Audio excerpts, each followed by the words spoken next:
Bonjour à tous. Donc on continue notre série sur la famille. On a vu plusieurs choses dans la série sur la famille. On a vu que l'Église, avant tout, c'était une organisation.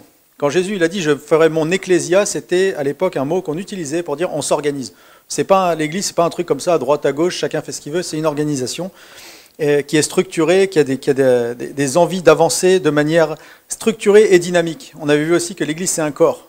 C'est un corps que l'on compose. L'Église, ce n'est pas un bâtiment, ce n'est pas un lieu, c'est un corps que nous-mêmes on compose. C'est-à-dire que quand tu fais partie du corps de l'Église et que tu n'es pas en action, en fait, il manque un corps, il manque un mouvement à l'Église que personne ne peut remplacer. Et ce qui était fort dans l'illustration de ça, c'est qu'il y a un gars qui est né sans bras, sans jambes, qui a écrit un livre « Je suis ses pieds, ses mains ». En parlant de l'Église, il a dit « Nous sommes ses pieds, ses mains ». Lui qui n'a pas de bras, qui n'a pas de jambes, il a fait cette expérience que Dieu lui a dit « Mais j'ai besoin de toi ». Donc, si on a des pieds, des mains, on peut faire plein de choses pour l'Église, on peut être le corps de Jésus sur la terre. Ensuite, il y a eu un autre message qui nous parlait des valeurs de l'Église. C'est des valeurs tellement importantes que je les rappelle. C'est qu'à un moment donné, pour rentrer dans la dimension de l'Église, on s'appuie sur des valeurs, et Thierry avait prêché sur ça, sur l'humilité et la foi.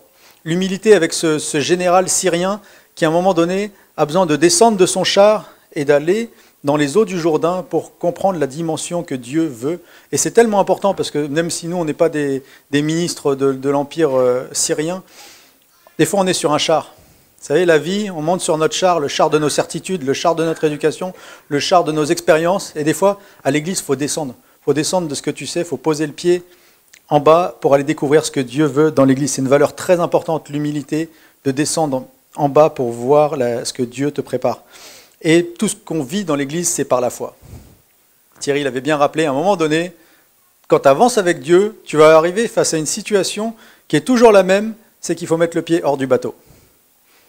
Tu ne peux pas rester tout le temps dans ta zone de confort et vivre les expériences que Dieu a pour toi. À un moment donné, il faut marcher sur les paroles de Jésus et aller sur l'eau. On a vu un troisième message qui nous dit que l'Église est une famille, une sacrée famille. Sacrée famille avec plein de problème à cause du manque d'affinité. Mais combien savent que dans une famille, ce n'est pas les affinités qui nous unissent? Heureusement. Ce n'est pas les affinités qui nous unissent. Ce qui nous unit, c'est notre ADN, c'est notre Père. C'est celui qui nous a adoptés. Et nous sommes tous les enfants d'un même Père, des milliards d'enfants. Vous vous rendez compte? Quelle famille, quelle sacrée famille. Et on avait vu dans ce message que la famille n'est pas encore au complet. Thierry l'a rappelé tout à l'heure. Comme si l'ennemi, là, on n'est jamais au complet dans l'Église, en fait. Il manque toujours quelqu'un. Tant que tout le monde n'est pas à l'Église, il manque quelqu'un dans la famille. Et on avait vu cette image avec ces filles qui ont été kidnappées par l'ennemi et qu'il y a eu des pancartes, des mouvements pour dire « ramenez-les nous ». Et nous, on veut être ce genre d'Église qui dit « ramenez-nous nos enfants ». On veut se battre avec le cœur du Père. « Ramenez-moi mes enfants ». On veut ramener les frères et sœurs à la maison. On ne veut pas les laisser entre les griffes de l'ennemi. Et la semaine passée, on a vu que l'Église a un fonctionnement, a un gouvernement, a une manière de procéder. Et ce fonctionnement est d'ailleurs très très bien décrit dans le Nouveau Testament. Et l'Église est un tout existant en plusieurs cellules. On en a l'image ici avec nos amis qui sont là de Paris. L'Église a du personnel, a des responsables, a des organisateurs, a des gens qui sont à son service. Ils sont choisis avec des critères, des diacres et des responsables. Et l'Église a des manières de répondre aux différents écarts qui peuvent se passer dans l'Église. Il y a tout ça, pour ça, il y a des procédures. Et l'Église, elle est renforcée par des apôtres, des grands messieurs qui la stimulent et qui la poussent à grandir. Des apôtres qui la tirent vers le haut et qui la coachent et qui l'entourent, mais qui ne la dominent pas pour autant. Ça, c'est ce qu'on a vu la semaine dernière. Et aujourd'hui, on va voir comment ça se passe, la vie sociale dans l'Église. On va rentrer dans un aspect un peu pratique. Je suis désolé, vous allez peut-être vous sentir un petit peu concerné. Ça, je sais que c'est toujours embêtant. Et en plus, c'est Jésus qui va vous concerner. Si c'était moi, ce ne serait pas un problème. Mais comme c'est Jésus, vous allez voir que Jésus, des fois, il n'est pas facile. Mais l'idée de cette série, c'est de savoir ce que veut Jésus, on est d'accord? On vient à l'église de Jésus. C'est pour aller à l'église de Michael, c'est pas la peine. On ira regarder des matchs de foot, on boira des bières, on s'amuse. C'est ça.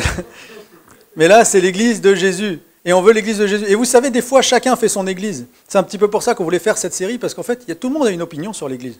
Moi, l'église, c'est ça. Moi, l'église, c'est pas ça. Moi, quelqu'un m'a dit, je ne viens pas à l'église parce que c'est en bas. J'ai dit, ok, ça me dérange, il n'y a pas de problème, mais qu'est-ce que c'est l'Église? C'était ça qui nous a motivés de faire cette série. C'est de dire, c'est quoi l'Église? Seigneur, qu'est-ce que tu veux nous dire? Quelle est ton Église? Alors, on ne couvre pas tout le sujet, parce que c'est un sujet vaste, mais on va continuer comme ça, encore pendant certainement un mois, à parcourir c'est quoi l'Église selon la Bible, selon Jésus. Et là, on va se pencher sur un discours de Jésus qui se trouve dans l'Évangile de Matthieu au chapitre 18. C'est un grand discours, c'est une grande prédication, et je ne sais pas si vous avez l'habitude, quand vous lisez votre Bible, vous voyez des fois il y a des titres écrits au-dessus des parties, juste pour vous aiguiller, vous êtes en train de lire sur tel thème ou sur tel thème.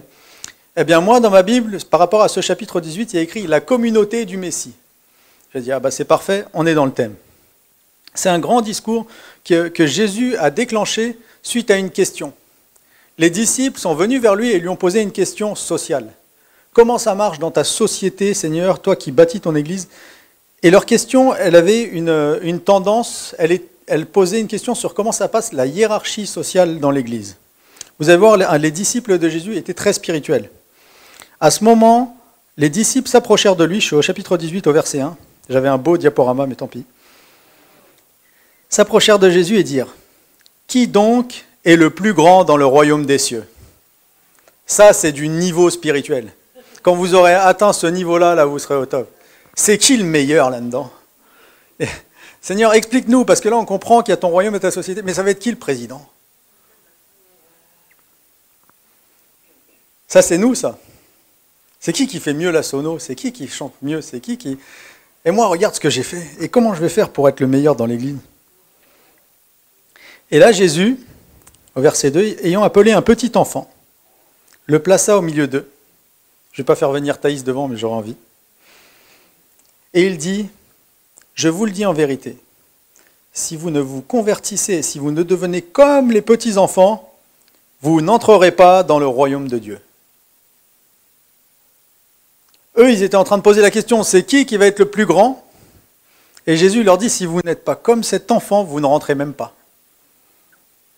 Et le mot « entrer », ça veut dire prendre possession des choses, ça veut dire s'emparer du royaume. Et il va leur dire, c'est pourquoi quiconque se rendra humble comme ce petit enfant sera le plus grand dans le royaume des cieux. Déjà, il leur explique comment tu vas rentrer, il leur dit après, il va falloir être humble comme ce petit enfant. Jésus répond à une question sociale par un élément social. Quand il cite l'enfant, il cite un phénomène, une personne qui compose la société de l'époque. Et vous savez à quoi est assimilée l'image de l'enfant à l'époque de Jésus? C'est pas l'innocence. Souvent on dit « Ah, il faut être innocent comme un enfant ». Ceux qui disent ça n'ont jamais eu d'enfant. L'enfant n'est ni pur ni innocent. À 2 ans, moi, ma fille, elle pouvait mentir en disant que c'est sa sœur qui a dessiné sur le canapé. Enfin bref. Un enfant n'est pas innocent, mais à l'époque de Jésus, l'innocence n'était pas... C'est pas l'image qu'on avait des enfants. L'image qu'on avait des enfants, c'était des êtres dépendants. Enfant, le mot enfant vient du latin infant, qui veut dire qui n'a pas la parole, qui est dépendant, qui ne peut même pas parler.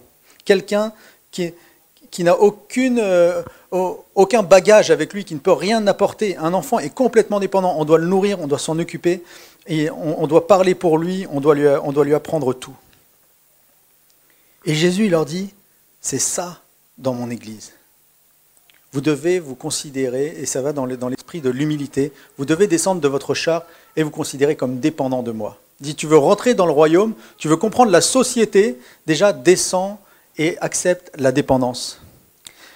Et il va leur dire, quiconque reçoit en mon nom un petit enfant comme celui-ci, me reçoit moi-même.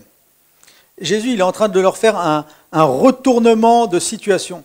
Il est en train de leur dire, déjà, tu vas devenir dépendant comme un enfant. Tu vas apprendre à ne pas avoir la parole, à ne pas avoir tes propres ressources à toi, mais tu vas recevoir ceux qu'on n'entend pas. Tu vas t'occuper de ceux qui sont vulnérables. Tu vas t'occuper de ceux que la société ne voit pas, qui ne parlent pas. Tu vas prendre soin des enfants et c'est comme ça que tu vas me faire rentrer dans le système. Et avant tout, c'est ça l'Église. Un endroit où l'on accepte d'être dépendant, où on enlève tout notre savoir, où on ne vient pas pour étaler sa compétence. Attention, on dit toujours la culture, c'est comme la confiture. Moi, t'en as plus, tu l'étales. Et l'Église, c'est pas un endroit où on vient étaler sa culture, dire « Regarde, moi, je suis un super chrétien, champion et tout ça ». C'est pas ça l'église de Jésus-Christ, ça peut être l'église de quelqu'un d'autre, mais pas de Jésus-Christ. On n'est pas là pour jouer les stars, mais on est là pour considérer et prendre par la main ceux qui sont insignifiants, ceux qui sont dépendants. Et les enfants sont visés spécifiquement, mais pas que. Vous savez, quand Jésus parle de ça, il parle d'un symbole dans la société de quelqu'un qui est dépourvu de droits. Et ça s'étend à tous ceux qui sont vulnérables. Et je pense aujourd'hui à nos aînés dans notre société, qui sont vulnérables, qu'on laisse des fois à l'abandon dans les maisons de retraite. Je pense à ceux qui traversent ou qui sont dans des situations de handicap, qui sont combien de fois oubliés, laissés sur le bas-côté. Je pense aux mamans qui vivent seules, qui éduquent leurs enfants seuls, qui sont des fois coupés du monde, ceux qui sont fragiles émotionnellement, Si vous voulez, pour illustrer ça, quand Jésus est venu sur terre, vous savez qui y avait autour de lui? C'était comme un aimant, Jésus. Il attirait des gens. Vous savez qui il attirait? Les estropiés, les lépreux, les boiteux, les voleurs, les prostituées, tous ceux qui étaient insignifiants, qui étaient exclus du droit, qui étaient exclus du système, Jésus les attirait. C'est la base de l'Église. On ne peut pas comprendre la société Église si on n'assimile pas ces valeurs. Jacques a dit, vous savez que dans la Bible, il y a Jacques a dit. Jacques a dit, Jacques chapitre 1, verset 27, la religion authentique et pure, aux yeux de Dieu,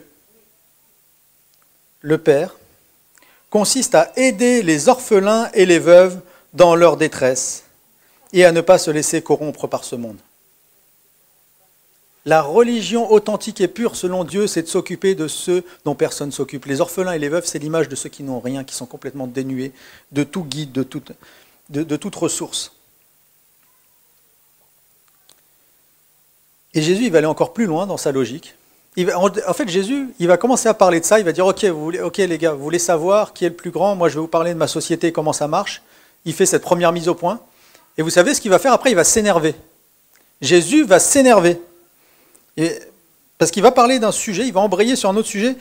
Vu qu'il parle des enfants, il va dire, mais si quelqu'un scandalisait un de ces petits qui croient en moi, il embraye sur un autre sujet, il dit, maintenant ceux qui sont avec moi, il vaudrait mieux qu'on lui attache au cou une de ces pierres de meule que font tourner les ânes et qu'on le précipite au fond du lac. Ouh! Calme-toi, Jésus, calme-toi. Si quelqu'un scandalisait un de ces petits qui croient en moi, il vaudrait mieux qu'on lui attache au cou une pierre de meule, je vous avais mis la photo, un gros caillou de 800 kilos, une tonne quoi, environ. Alors on lui accroche ça, il dit Jésus, et puis on le jette à la mer.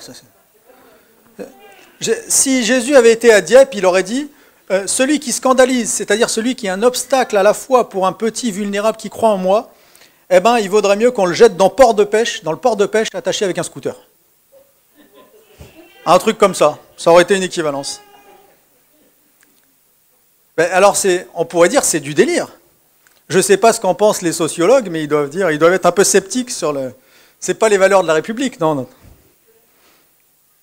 Mais vous savez quoi, c'est avec cette intensité-là que Jésus parle de nous. C'est intense de chez intense chez Jésus, c'est viscéral son amour qu'il a pour nous. Vous savez, un peu comme ce parent, quand on parle de faire du mal à ses enfants, là, il y a des envies de meurtre qui montent, c'est passionnel, c'est touche pas à mon enfant. Et Jésus nous rappelle ici que l'amour que Dieu a pour nous, il est viscéral. Et franchement, si vous voulez comprendre le christianisme, il faut sortir de l'idée d'un grand Dieu despotique qui cherche à nous faire des choses pour se faire plaisir. C'est un Père qui nous a dans les tripes. Et c'est ce type d'amour qui l'habite. Et quand il se dit qu'il est venu avec Jésus nous arracher aux griffes de l'ennemi, et qu'un de ses enfants est scandalisé et fait chuter par un autre, eh bien pour lui c'est une faute grave. Pour Jésus c'est une faute grave. Et Jésus va faire preuve d'une grande perspicacité parce qu'il sait que les fautes arrivent. Il va être pertinent face à la réalité de notre environnement, de notre terre. C'est presque fataliste qu'il va dire. Il va dire « Malheur au monde à cause des scandales, car il est nécessaire qu'il arrive des scandales. » Jésus, il ne fait pas du déni de la réalité. Il dit « Malheur ». Il dit « Je sais que ça arrive, c'est nécessaire, il arrive des galères sur cette terre. » Mais regardez ce qu'il va dire « Mais malheur à l'homme par qui le scandale arrive. » Il dit, fais tout pour que ce genre de scandale ne passe pas par toi. N'oubliez pas qu'il parle à ses disciples. Il dit, fais tout pour que ce ne soit pas toi l'outil de ce scandale-là. Malheur à celui qui crée les occasions de chute. Et puis il va expliquer à quel point c'est important pour lui avec des mots illustrés. Si ta main ou ton pied est pour toi une occasion de chute, coupe-les et jette-les loin de toi. Mieux vaut pour toi entrer dans la vie boiteux ou manchot que d'avoir 2 pieds ou 2 mains et d'être jeté dans le feu éternel. Et si ton œil est pour toi une occasion de chute, arrache-le et jette-le loin de toi. C'est pas moi, c'est Jésus. On lit la parole de Dieu, les saintes écritures. Mieux vaut pour toi entrer dans la vie n'ayant qu'un œil que d'avoir 2 yeux et d'être jeté dans le feu de la géhenne. Il dit, vaut mieux arriver de l'autre côté comme un pirate avec des crochets sur les mains que d'avoir fait du mal aux autres, d'avoir scandalisé d'autres et de les avoir fait chuter. Gardez-vous de mépriser un seul de ces petits, car je vous le dis, leurs anges dans les cieux voient continuellement la face de mon Père qui est dans les cieux, car le Fils de l'homme est venu sauver ce qui était perdu. Ça, c'est l'ADN de Dieu. C'est là que Jésus argumente son idée.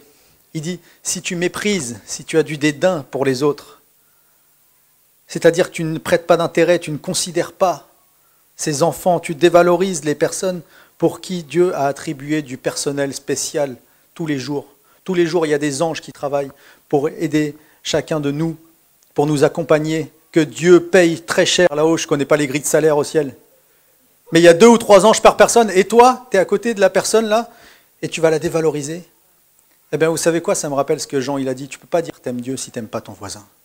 Il dit, personne ne peut dire j'aime Dieu si j'arrive pas à aimer mon frère. Tu dévalorises des personnes pour qui Dieu a attribué des anges. Ça signifie que quand on néglige quelqu'un, quand on déconsidère son voisin de chaise, on déconsidère ce à quoi Dieu donne une attention intense et une grande valeur.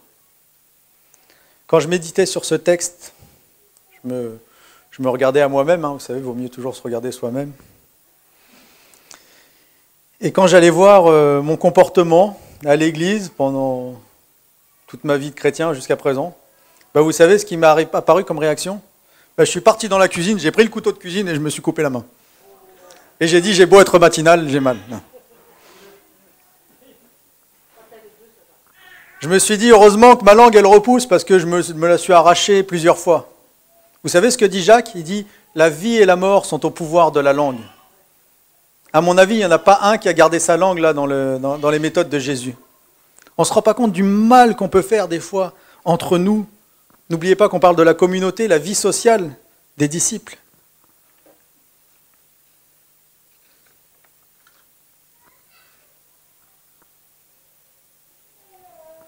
Mais ce que je voudrais vous dire, c'est que ces paroles, même si elles sont crues, même si elles peuvent paraître presque choquantes, elles viennent du ciel. N'oubliez pas que c'est écrit dans la Bible. C'est des paroles célestes, la Bible est la parole de Dieu. On le croit avec ferveur, et ces paroles viennent du ciel. Et vous savez pourquoi elles sont si célestes, même si elles sont un petit peu, on va dire, violentes ? Elles sont dignes des films qu'on voit sur des séries qui passent sur Netflix. Parce qu'à travers cet engagement viscéral de Dieu pour qu'on ne se détruise pas les uns les autres, pour qu'on ne s'offense pas, pour qu'on ne se scandalise pas les uns les autres, on retrouve notre propre valeur. Parce que si Jésus fait ça, c'est pour chacun d'entre nous. Parce que nous sommes tous ses petits-enfants. Vous êtes tous un petit enfant de Dieu et vous êtes tous le motif qu'il se mette en rogne si on vous scandalise. Dieu t'aime et m'aime d'une manière viscérale. Tu es et je suis son enfant chéri. Il nous aime tellement qu'il ne veut pas qu'on se blesse les uns les autres. Comprenez-vous la logique divine ? Comprenez-vous le coup magistral que Jésus est en train de faire quand il fait son discours ? C'est en exprimant son amour pour nous qu'il veut nous apprendre à ne pas nous mépriser les uns les autres. C'est en disant à quel point on est important pour lui qu'il veut nous apprendre à nous respecter les uns les autres. Et il y a un poète qui n'est pas encore très connu qui s'appelle Sambat qui a dit « Jésus veut nous dire dans ce passage, vous êtes aussi précieux que les autres, à qui je vous demande de ne pas faire de mal. » Vous êtes tous aussi précieux que les autres. Vous êtes aussi précieux que les autres, à qui je vous demande de ne pas faire de mal. Je te donne l'amour d'un enfant unique, dit Jésus. Je te donne tout, mais je ne vais pas faire de toi un roi tyrannique. Vous savez, souvent les enfants gâtés, ça finit par être des tyrans, égoïstes. C'est exactement ce que Jésus nous empêche de devenir. On est les chouchous de Dieu, mais on a aussi son cœur pour ceux qui nous entourent. Et Jésus va conclure sa première partie de son discours avec cette illustration. Vous savez, Jésus, il illustrait, il donnait toujours des images contemporaines de son époque par rapport à ce qu'il était en train d'exprimer. Et il va dire au verset 12, « Que vous en semble? Si un homme a 100 brebis et que l'une d'elles s'égare, ne laisse-t-il pas les 99 autres sur les montagnes pour aller chercher celle qui s'est égarée? Et il la trouve, et s'il la trouve, je vous le dis en vérité, elle lui cause plus de joie que les 99 qui ne se sont pas égarés. De même, ce n'est pas la volonté de votre Père qui est dans les cieux, qu'il se perde un seul de ses petits. » Tout ça, c'est l'amour de Dieu pour nous. Et dans la société Église, ceux qui sont perdus, ceux qui s'égarent, sont le nerf de la mission. Jésus ne dit pas ça parce qu'il veut dévaloriser les 99 autres, mais il veut dire elles sont sur la montagne, elles sont en sécurité. Mais l'autre, elle est perdue, elle est dans le monde, elle est dans les... Il faut que je la récupère. On doit aller chercher, on doit aller les chercher. Vous savez, la mission de l'Église, c'est d'aller chercher les brebis perdues. C'est ça notre Père, c'est ça son cœur. Et aussi, on doit ne pas les empêcher d'être à l'aise avec nous. C'est une autre dimension.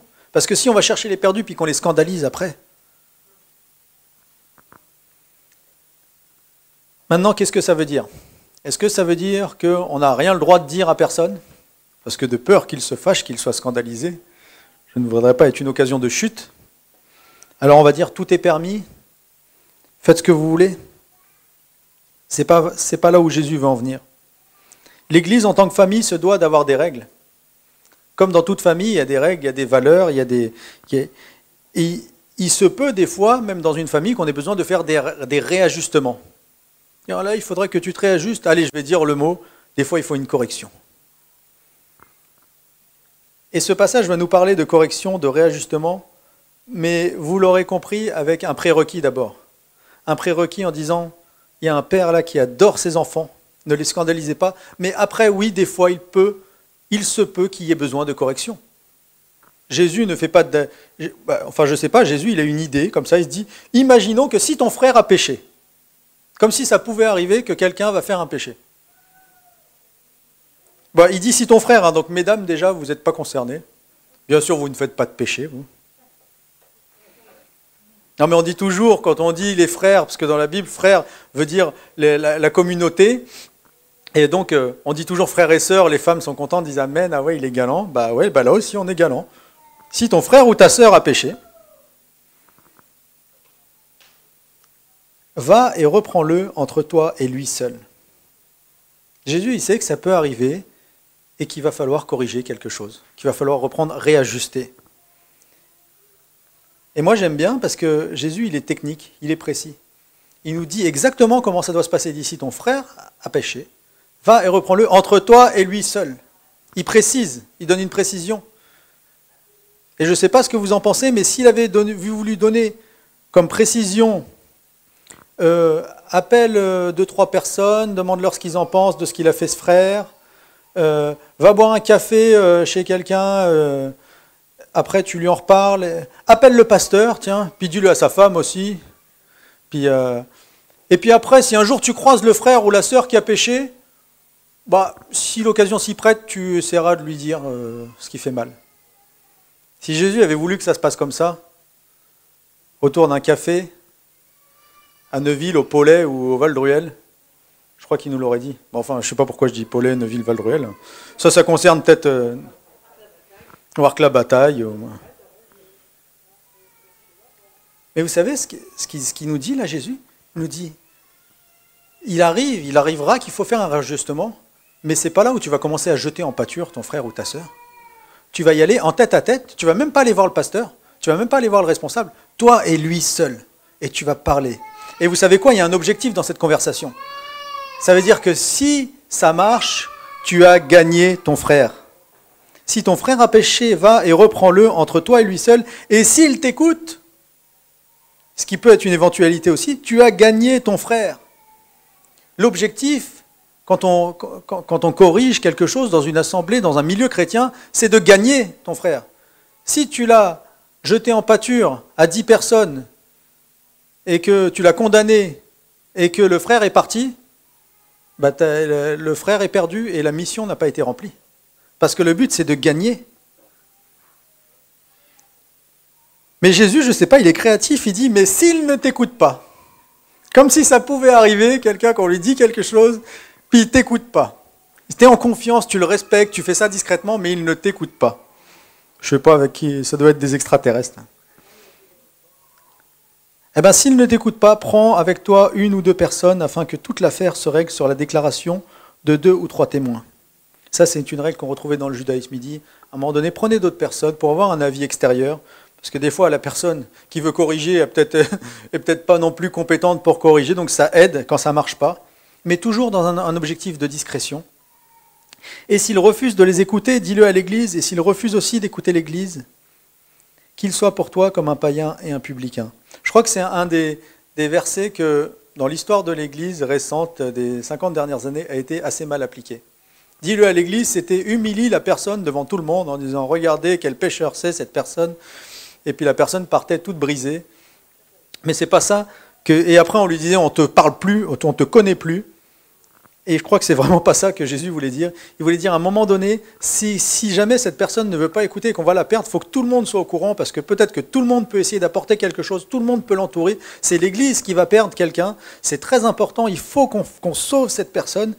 Et si jamais encore ça ne marchait pas, eh bien il serait comme un païen et un publicain. Vous savez ce que ça veut dire ? C'est-à-dire qu'il serait de nouveau une personne pour qui Jésus pleure tous les jours, pour qu'elle puisse revenir dans sa maison. Parce que Jésus est venu pour sauver ceux qui étaient perdus. Rappelez-vous l'histoire de la brebis. On ne peut pas enlever ce passage de l'histoire de la brebis qui précède.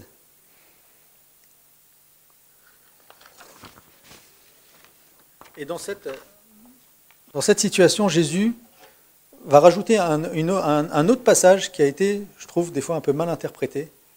C'est qu'il va nous faire prendre conscience de la responsabilité qu'on a sur cette terre en tant qu'Église.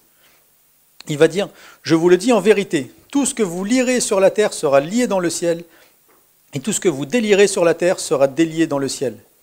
Je vous dis encore, si 2 d'entre vous s'accordent sur la terre pour demander une chose quelconque, elle leur sera accordée par mon Père qui est dans les cieux. Car là où 2 ou 3 sont assemblés en mon nom, je suis au milieu d'eux. Vous savez ce que ça veut dire ? Ça veut dire que Dieu nous fait tellement confiance qu'il nous a délégué son pouvoir et son autorité. Il nous fait confiance, il dit ce que vous allez définir, ce que vous allez choisir, ce que vous allez prendre comme disposition, je valide, je vous fais confiance, vous êtes mes responsables sur terre. Il compte sur nous, vous savez pourquoi ? Pour sauver et garder les perdus en les aidant à guérir. Il veut qu'on ait conscience que notre jugement détient les clés de la vie et de la mort. Comme je disais, souvent ce passage a été utilisé pour dire nous avons l'autorité pour t'excommunier ou je ne sais pas tout ce qu'on a pu faire.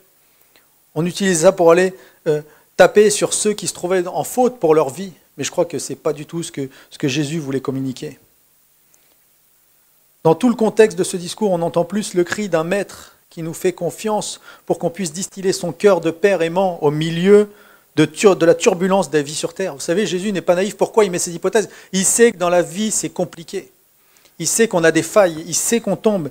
Et il veut qu'il y ait une église forte qui tienne et qui arrive à non seulement empêcher les personnes de se perdre complètement dans leur péché, mais en plus de les en retirer et de les tirer vers le haut. Quand il dit, quand 2 d'entre vous s'accordent sur la terre pour demander une chose quelconque, le mot qu'il utilise pour s'accorder, c'est le mot qui a donné le mot symphonie. Il dit quand 2 de mes enfants s'accordent, quand 2 personnes de mon église se mettent en symphonie avec le cœur, alors, pour demander une chose, alors il leur sera accordé, le Père vient dans la symphonie par le Père qui est dans les cieux. Il dit, Dieu s'accorde à leur symphonie. Nous avons le privilège d'avoir l'honneur de jouer la musique céleste ici-bas. Vous savez ce que c'est, ce qu'on fait l'Église ? On joue la musique du ciel sur la terre. Au milieu d'un monde perverti où le péché nous enlace si facilement, nous on est là pour jouer la symphonie du ciel ensemble, de s'accorder, et Dieu vient s'accorder avec nous et nous donner l'autorité. Je crois que Jésus nous encourage par ses propos à nous responsabiliser. Mais vous savez qu'un grand en nous donnant le pouvoir, un grand pouvoir implique de grandes responsabilités. Et ça m'emmène à des questions pour nous. Quelle mélodie on joue, nous, dimanche après dimanche? Réunion après réunion, semaine après semaine, réunion de prière après réunion de prière, agape après agape. Bon, on n'en fait plus des agapes, mais on les refera un jour, espérons. Mais quelle mélodie on joue?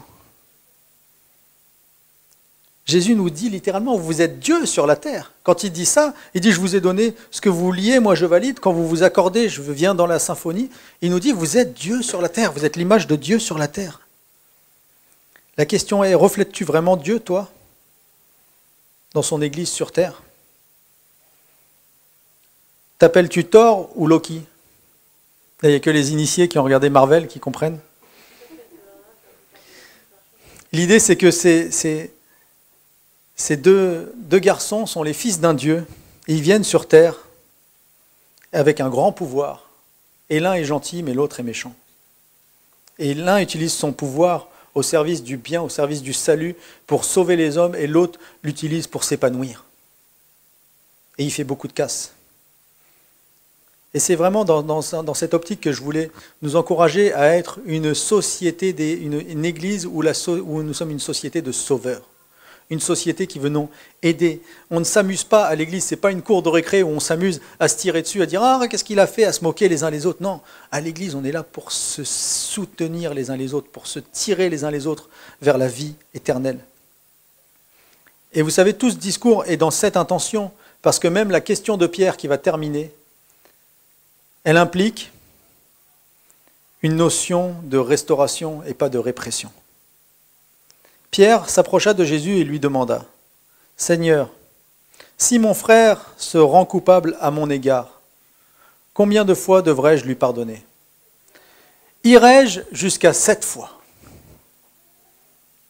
voyez, Pierre a bien compris que le discours n'était pas répressif parce qu'il se dit, d'accord, ok, donc on est là pour aider les gens de l'Église sur terre, les humains sur terre à s'en sortir. Mais imaginons, est-ce que jusqu'à 7 fois ça va être un beau score, Seigneur? Vous savez que dans la culture des Juifs religieuses, 3-4 fois était une norme de pardon assez conséquente. La vengeance pouvait aller jusqu'à 7 fois, par contre. Et là, Pierre, il dit, ouais, mais nous, on va, Jésus, on est bien quand même, nous, l'Église, ouais, ça, on va pardonner 7 fois.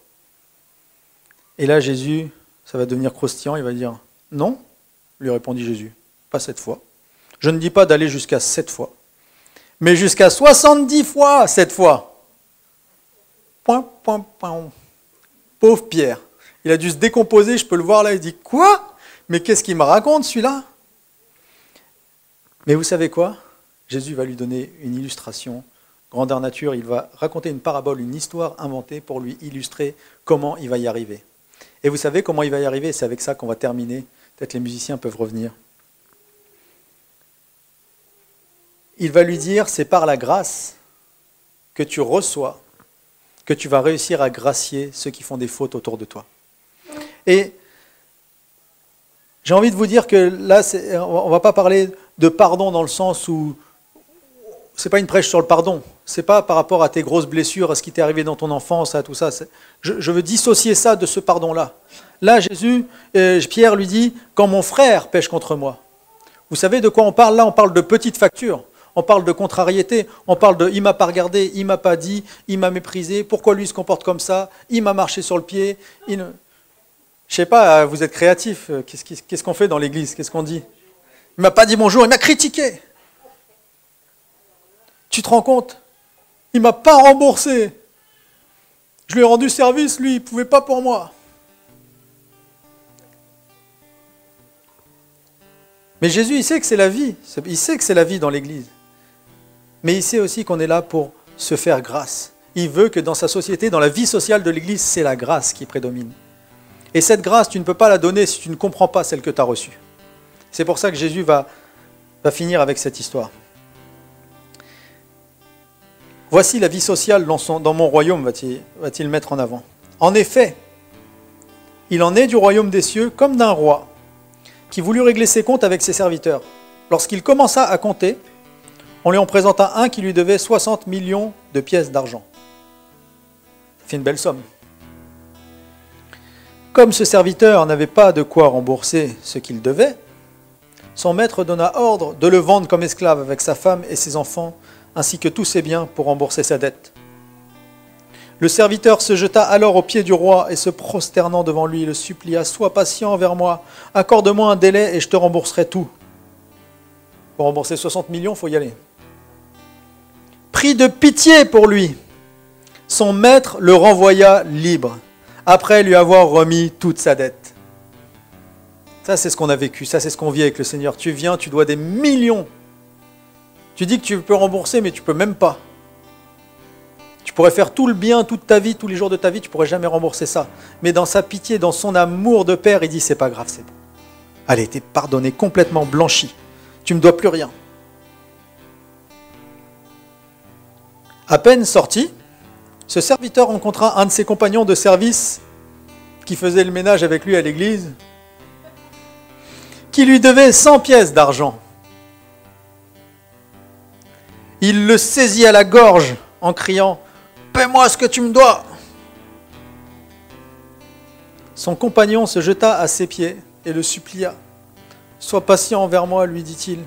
Accorde-moi un délai, je te rembourserai. » Mais l'autre ne voulut rien entendre. Bien plus, il alla le faire jeter en prison en attendant qu'il ait payé tout ce qu'il devait. D'autres compagnons de service, témoins de ce qui s'était passé, en furent profondément attristés. Vous savez, je pense que c'est les anges qui gardent cette personne, qui sont montés au ciel, qui disent « Qu'est-ce qui se passe ?» Ça, c'est moi qui l'invente. Et ils allèrent rapporter toute l'affaire à leur maître. Alors celui-ci fit convoquer le serviteur qui avait agi de la sorte. « Tu es vraiment odieux, lui dit-il. Tout ce que tu me devais, toi mon serviteur, je te l'avais remis parce que tu m'en avais supplié. Ne devais-tu pas toi aussi avoir pitié de ton compagnon, comme j'ai eu pitié de toi ?» Et dans sa colère, son maître le livra au bourreau jusqu'à ce qu'il ait remboursé toute sa dette. Voilà comment mon Père céleste vous traitera vous aussi, si chacun de vous ne pardonne pas du fond du cœur à son frère. Et j'aurais aimé vous dire que vous allez venir à l'église et que tout va bien se passer. Tout le monde va être gentil, on va se faire des câlins tous les dimanches. Ça va être mignon, personne ne va faire de faute, il n'y aura rien à pardonner, il n'y aura pas de dossier à traiter. J'aimerais bien vous dire que c'est ça l'église, c'est beau l'église, viens à l'église, c'est magnifique. Mais c'est pas l'église de Jésus, c'est pas ce que Jésus nous promet.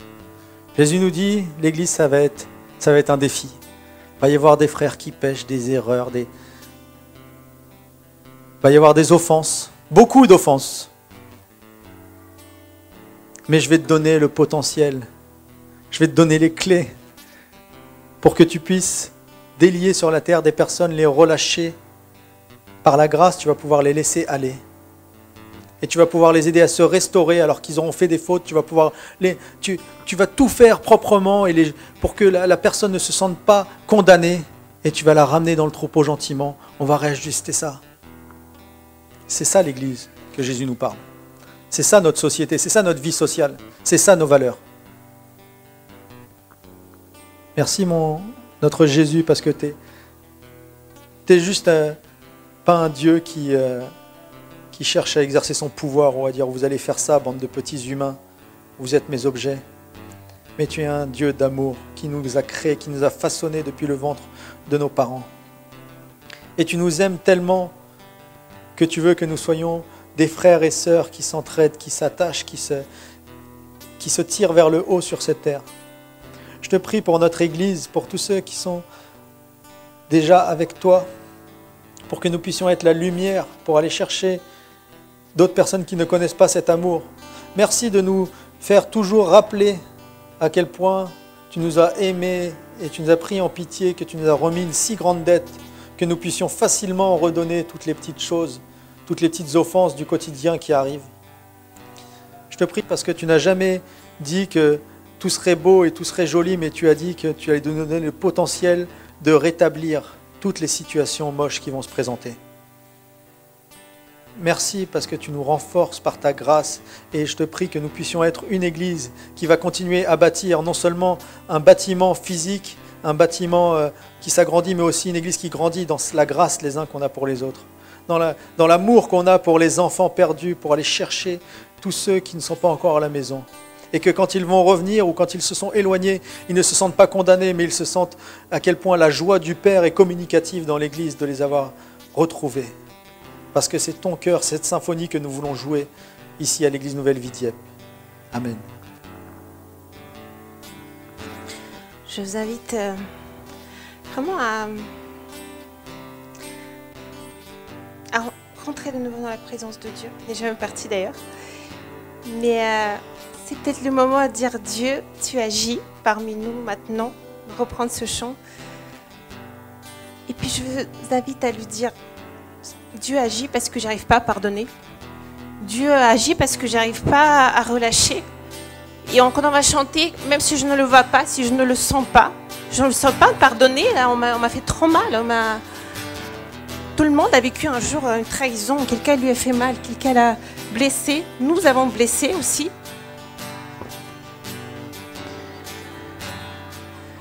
Pendant son chant, nous allons dire Saint-Esprit agit, j'arrive pas là, j'arrive pas. Je n'arrive pas. Nous avons le droit de le dire, je n'arrive pas, viens agir.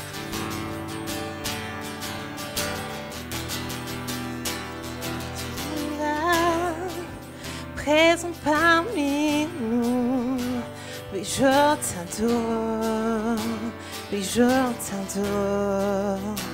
Tu es là, agissant parmi nous, oui je t'adore, oui je t'adore. Tu traces un chemin, opère tes miracles, tu tiens tes promesses, lumière dans les ténèbres, mon Dieu.